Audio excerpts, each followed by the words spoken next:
Abraham Lincoln. Never give up.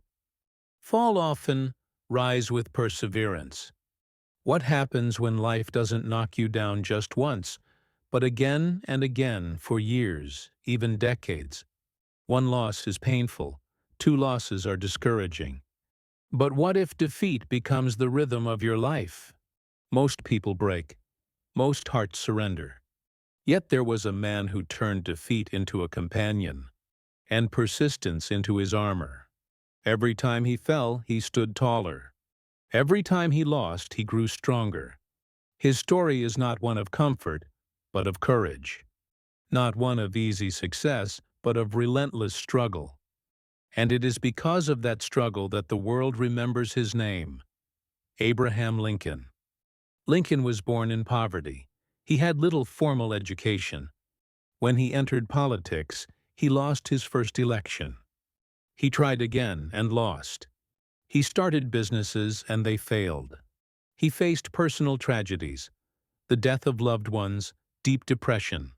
In fact, Lincoln lost in more than 8 major elections before finally being elected president in 1860. Yet he never gave up.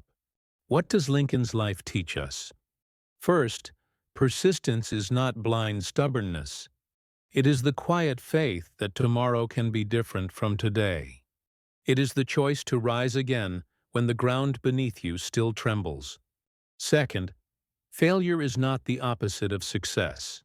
Failure is the soil where persistence takes root. Every no the world gave Lincoln was not a tombstone. It was a stepping stone. Third, greatness is rarely instant. The world often crowns those who keep walking long after others have stopped. Lincoln's persistence shows us that destiny is not written by victories alone.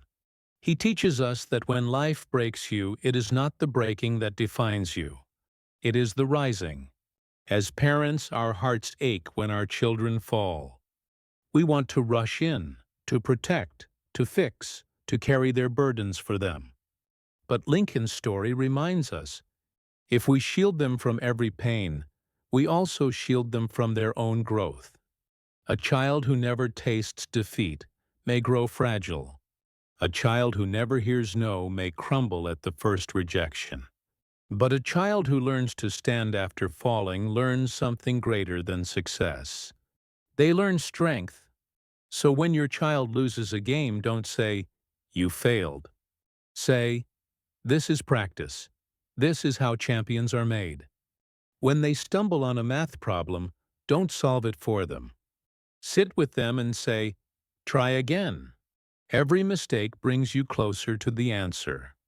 When they are rejected or left out, don't just wipe away the tears. Tell them, "This pain will pass, but the resilience you build will stay with you forever." Because the world does not promise ease, it promises struggle. And the best gift we can give our children is not protection from struggle, but the power to persist through it. Abraham Lincoln's life was a battlefield of defeats. But history does not honor his wounds. It honors the courage that carried him through them. And so with our children, we cannot promise them a life without storms, but we can give them the anchor of persistence. For persistence is the bridge from brokenness to greatness. And every time our children rise again, they walk closer to their own destiny. Lincoln's story teaches us the power of persistence, to keep standing after every defeat. But sometimes, life doesn't just give us failure. It gives us pain, deep, personal pain that feels unbearable. Grateful you made it to the end. Support us with a like, subscribe, and share this story with friends. Up next, Chapter 3, The Pearl and the Oyster, Turning Pain into Beauty. You won't want to miss it.